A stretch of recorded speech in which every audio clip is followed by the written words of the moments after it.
have a lot to celebrate as we kick off 2019. We made The Nation magazine's annual Progressive Honor Roll last month as Most Valuable Multimedia Maker for 2018. They noted that we produced essential media for our times, and actress and activist Jane Fonda seems to agree. To kick off the year, Jane is offering to match every dollar that listeners invest in the show, 1-to-1. $10, $20, $100, $2. Give between now and the end of February, and you will be matched 100% by Jane Fonda. With Lily Tomlin, Jane is co-starring in the hit series Grace and Frankie on Netflix. Make a contribution of whatever size towards this pledge drive, and you're invited to a Season 5 watching party with us. Help us. Hi, I'm Laura Flanders, and this is the Laura Flanders Show, the TV and radio program that seeks to raise radical spirits by interviewing forward-thinking people with real models of shifting power from the worlds of arts, entrepreneurship, politics, and activism. Are we going to hell or moving out from there? This week, Soulfire Farm's Leah Penniman talks with Chris Hedges, author of America, the Farewell Tour, about environmental threats, societal breakdown, and how we might come back together as humans. Then A Glimpse of Caged, a play written and conceived by Hedges writing students in a high-security prison in New Jersey. That's all coming up on the Laura Flanders Show, the place where the people who say it can't be done take a back seat to the people who are doing it. Welcome.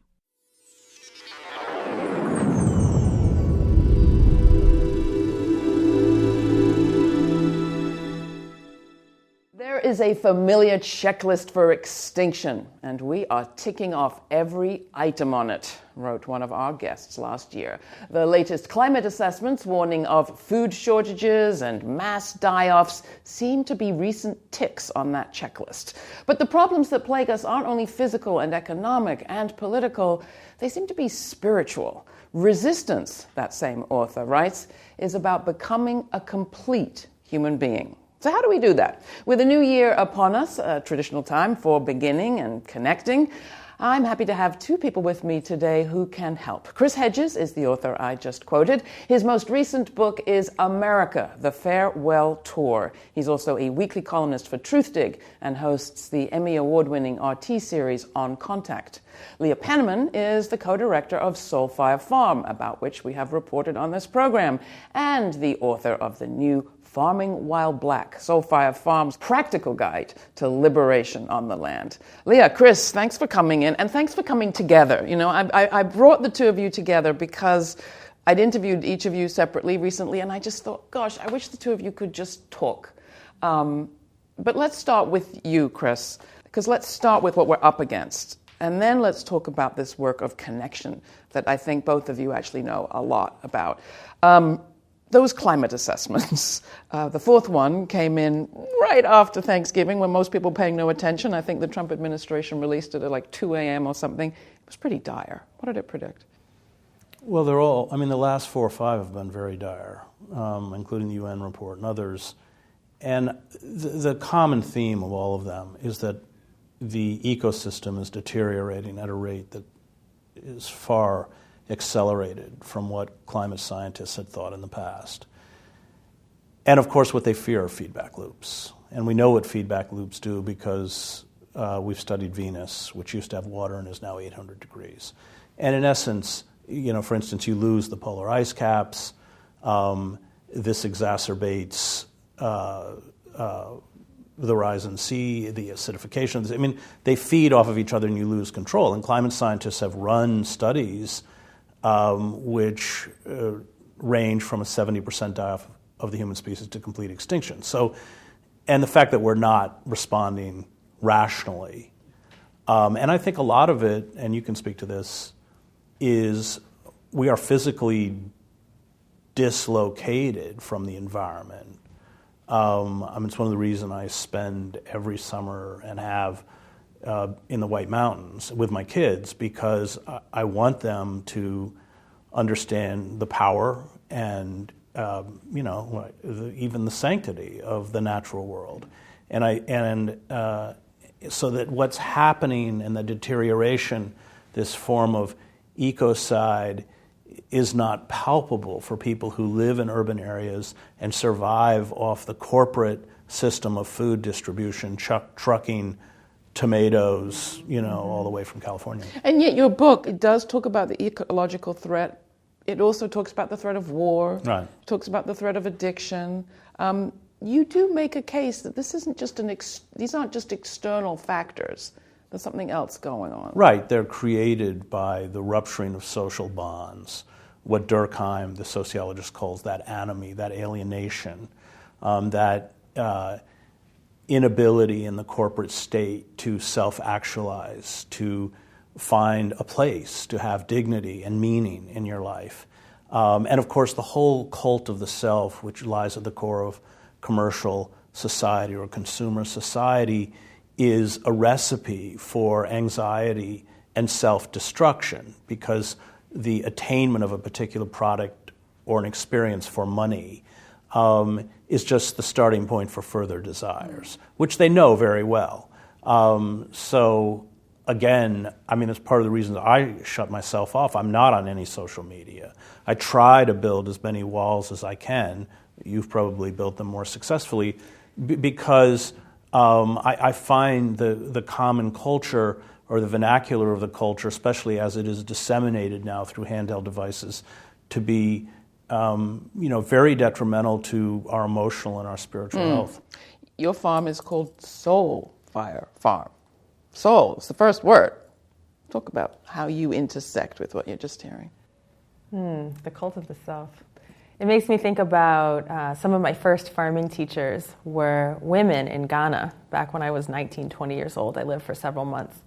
And they pulled me aside one day and said, Manye Amidede, which is my name there, is it really true that in the United States people plant a seed and they do not pray, they do not sing, they do not pour any libation, make any offering, or even say thank you, and they expect a harvest? And ashamed, I had to admit that was the pervasive practice, of course, here in the United States. And they said to me, no wonder you're sick, right? And I think that speaks to what you're talking about, that when we treat the earth only as a material thing and our interactions with her and with one another as transactional, it diminishes our souls. So Soulfire Farm was created certainly, with the mission to end racism and injustice in the food system, and part of that is about policy and resources and land redistribution. But another part of that is about healing from trauma and decolonizing ourselves, re-indigenizing our relationships with one another and with the natural world. So these are two very different directions of the narrative. Talk about Ghana, it's like the obliteration of a people through slavery and the healing from that casts a very different light on history. It's like it's moving from obliteration, perhaps somewhere better, than the version that I'm hearing from you, Chris, which is we have self-destructed. So is this a racial difference? Is it a gender difference? Is it just a choice to how you look at things? We have self-destructed, and all you have to do is look at what Malcolm X called our internal colonies, these deindustrialized zones that have been turned into quasi-police states where lethal force is delivered indiscriminately to unarmed people, mostly people of color. I teach in a prison. The whole system of mass incarceration is, I think I would argue, the most important civil rights issue of our time. It is a form of social control. 2.3 million, we have 25% of the world's prison population. So what we've done is taken a segment of the population, and in particular people of color, left them on the streets where they're forced largely into an illegal economy, so that you're in essence criminalizing poverty and then funneling them into a prison system. And I think really it comes down to that commodification of everything, the natural world and human life. And so these black and brown bodies cannot generate an income for corporate power on the streets of our cities, but if you put them in a cage, they generate $50,000 or $60,000 a year. And having spent now over a decade teaching in the prison system, people say the system doesn't work. And I say, no, the system works just the way it was designed to work. This is the Laura Flanders Show. I'm Laura. My guests today are Pulitzer Prize-winning author Chris Hedges and Leah Penniman, co-director of Soul Fire Farm in upstate New York. Each of these two came on the program recently to discuss their latest book. You'll find those interviews and more in our archives at lauraflanders.org, where you can also watch this show and subscribe to our podcast. But I decided an interview with each of them individually wasn't enough.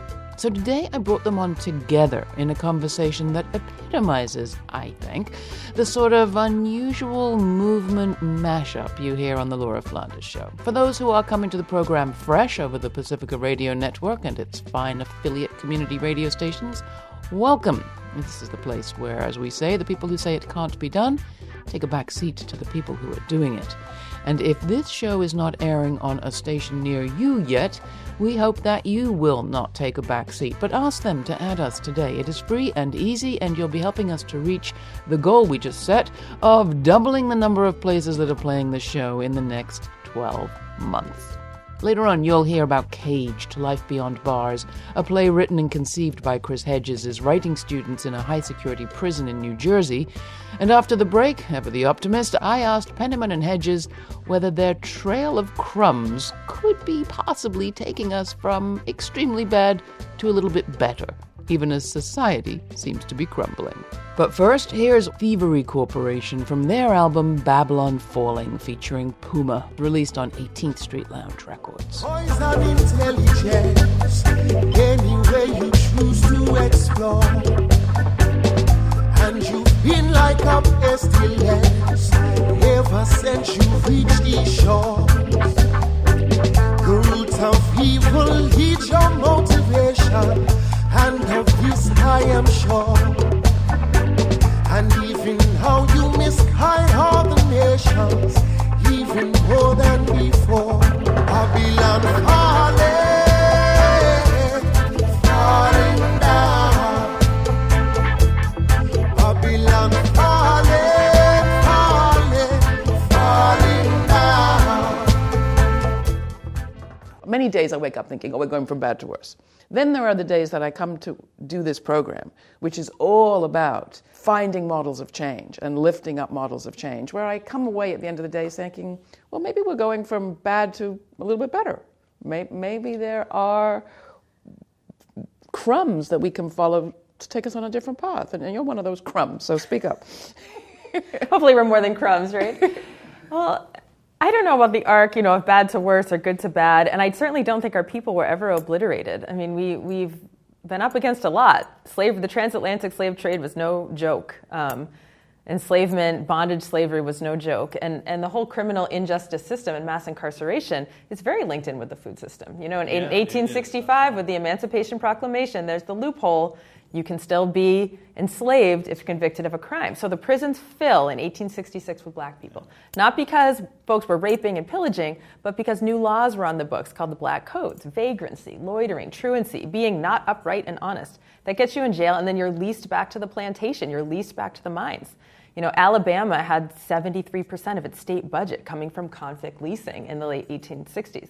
And that black youth in our community are still picked up for those same non-crimes, hanging around, not having a job. No, my favorite is obstructing, I'm not making this up, obstructing pedestrian traffic. Mm-hmm. That means standing on a sidewalk. Yeah. No, seriously. Because, as corporations don't pay taxes, you take poor counties like St. Louis County, they depend on 30 or 40% of their revenues from fines. That was part of the impetus behind Ferguson.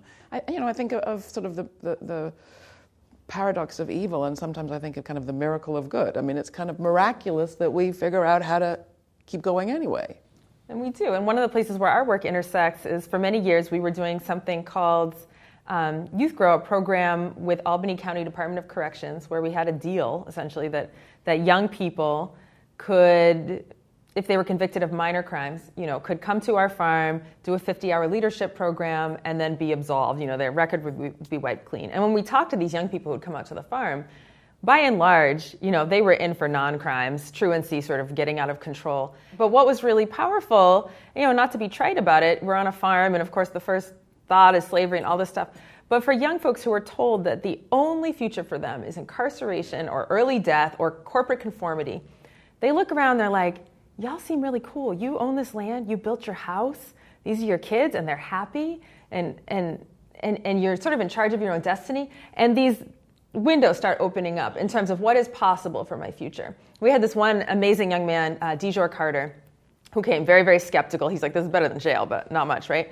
And he did not want to get out of the van. But then when we all started going on a tour, he was afraid that a bear would eat him. So he got out of the van. He didn't want to be left alone in the woods, And it's muddy. It's muddy on the land. Didn't want to ruin his sneakers. And so I said, well, you can ruin your sneakers or you can take them off.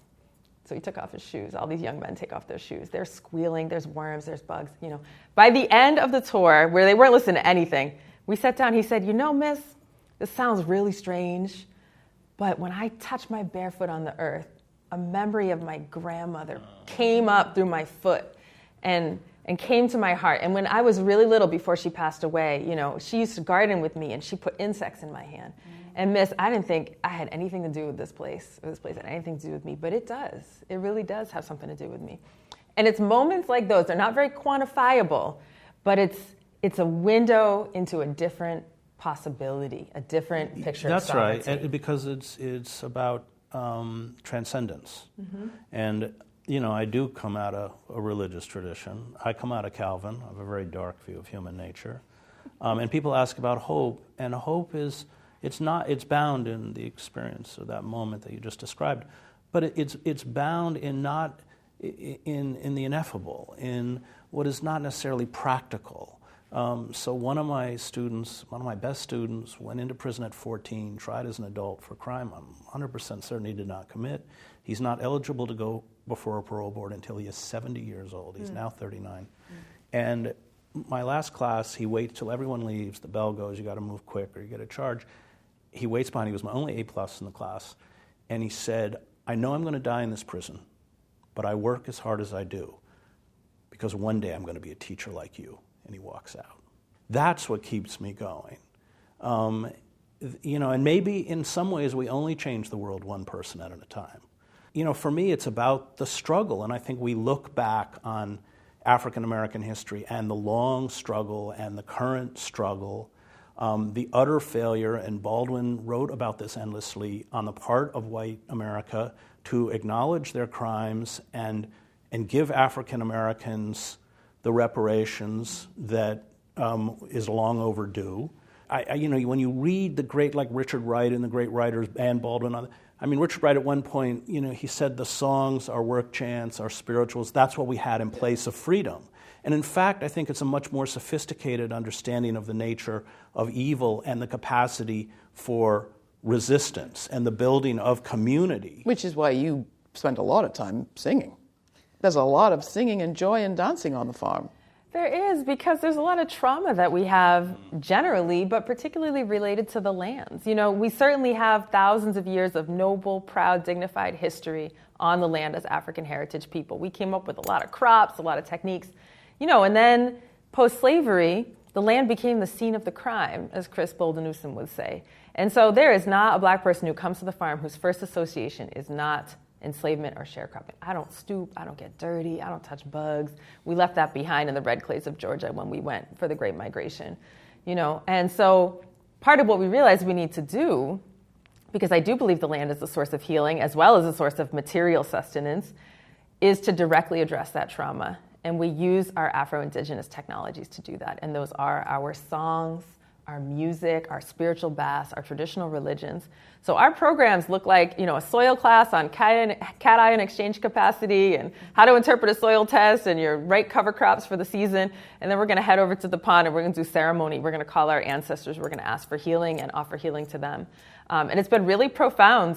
I didn't think there would be this overwhelming interest, but we have a wait list 2 years long for these programs. Like, our people are just clamoring to return to who we're meant to be. That's what August Wilson captured in Joe Turner Come and Gone. And he said, the play, which is set in Pittsburgh, 1910, but he talks about finding your song. That's what Byron Walker tells them. And You he talks must about find your song. we are a land-based agrarian Yeah. people, and when we left Georgia, we left a piece of our Yeah. souls behind. He talks about that. There's two questions, and I have like 2 minutes left. One has to do with, is there a role for government in all of this? Because I think a lot of what we discover, what we talk about in terms of healing feels very individual to me, and while that's important, we have bigger structures that help us shift power. But the second part is, how do we address the zero-sum thinking that has been so embedded in American and in Western capitalist cultures, that if you get yours, I'll lose mine. And that is clearly what is fueling a lot of people to support the maniacs of the Trump administration and others. That sense of someone else's joy is my loss, is taking from me. Well, I think the Trump, that 40% of largely white and particularly male America, they've been dispossessed, as all of the working class has been dispossessed. But as Baldwin pointed out in one of his essays, African American men, as a general rule, don't tend to go through a midlife crisis because African Americans are much more cognizant of the fact that the system's rigged against them. White men are far more susceptible to the myth. And, of course, now that myth has collapsed completely. And so they stoke that sense of vengeance, that scapegoating. You are suffering because the other. I mean, the whole idea that undocumented workers are responsible for the economic collapse is, of course, insane. These people don't even earn minimum wage. 11 million, whatever they are, people didn't destroy the economy. So I think that it's as Baldwin pointed out, it's more a sense that what they expected, what they thought was their right, especially as white men, was not given to them. And so they are reacting with this inchoate, irrational, violent behavior that replicates exactly what I saw in Yugoslavia, by the way, with the economic meltdown of Yugoslavia. So Do we tell them to take off their shoes? I mean, how do we reconnect? No, I think that the only hope is to reintegrate to people in the society, to rebuild the social bonds that can mitigate this rage. In many ways, the rage is legitimate, but of course, the target isn't.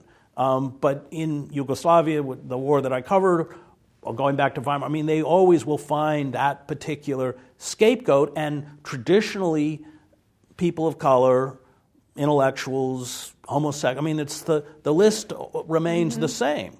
And Jews. I mean, Israel's Jewish support for Trump is insane because Jews are on the list. Well, it's certainly not individual or government. I do think that individual transformation then catalyzes institutional and societal transformation. So we still need to deal with the fact that the labor laws in this country don't give fair treatment to agricultural workers or food workers. We need to deal with the fact that we have a very unjust immigration policy, that land is almost entirely controlled by white folks in this country. So there's a lot of policies that need to change, and we work very hard on those. These youth that I was talking about that come to the farm, they didn't just take off their shoes and feel good. They wrote a list of demands that were then championed by a number of nonprofit organizations working on prison reform and criminal justice reform. So both things need to happen. But I do believe, I do want to change policy and force social justice, essentially. I don't think we didn't want to wait till every plantation owner changed their mind about slavery. We wanted to go ahead and pass that amendment. But that long-term change does come down to individual relationships. When we talk about zero sum, it makes me think of this one neighbor we have, Phil, who waves a Blue Lives Matter flag and a big Trump sign. And I ran into him at the Grafton Peace Pagoda, which is where a Japanese Buddhist peace monk leads these really radical marches and stuff. And he's fixing her driveway because we just had some flooding. And so it's really incongruous. And I asked him, Phil, what are you doing? He's like, neighbors help neighbors and so on. And he said, that climate change thing, that might be a thing. I was always told it's not really a thing, but that might be a thing. We've had a lot of flooding. I said, so tell me about your flag that you fly, the Blue Lives Matter flag. And he said, my uncle's a cop. I said, that's an anti-Black Lives Matter? Oh, no, I didn't know that. And so in this interaction, in this relationship with Phil, which is very humanized, we hire him to fix our driveway too, there's a breaking down of those imaginary barriers between it has to be me winning or you winning, and an understanding of where the other person is coming from. This is the Laura Flanders Show. I'm Laura. That was Leah Penniman of Soulfire Farm and the author of Farming While Black, Soulfire's Practical Guide to Liberation on the Land. With Leah, Pulitzer Prize-winning journalist Chris Hedges, author most recently of America, the Farewell Tour. You can find Hedges on RT, where he hosts his own show, On Contact. My longer conversations with each of today's guests, one-on-one, are freely available to podcast subscribers in our archives, which you'll find at www.lauraflanders.org. Next, Caged, Life Beyond Bars. It's a play written and conceived by Chris Hedges' writing students in a high-security prison in New Jersey.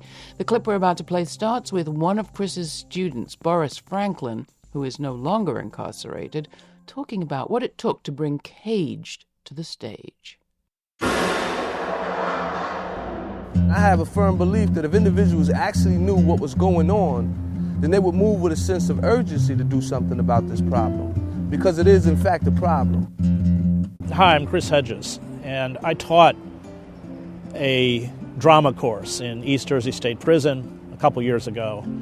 And during that course, we read August Wilson, Amira Baraka, and I proposed that first week that my students write scenes from their life. And I remember that first week I came home with 28 scenes, and it blew my mind.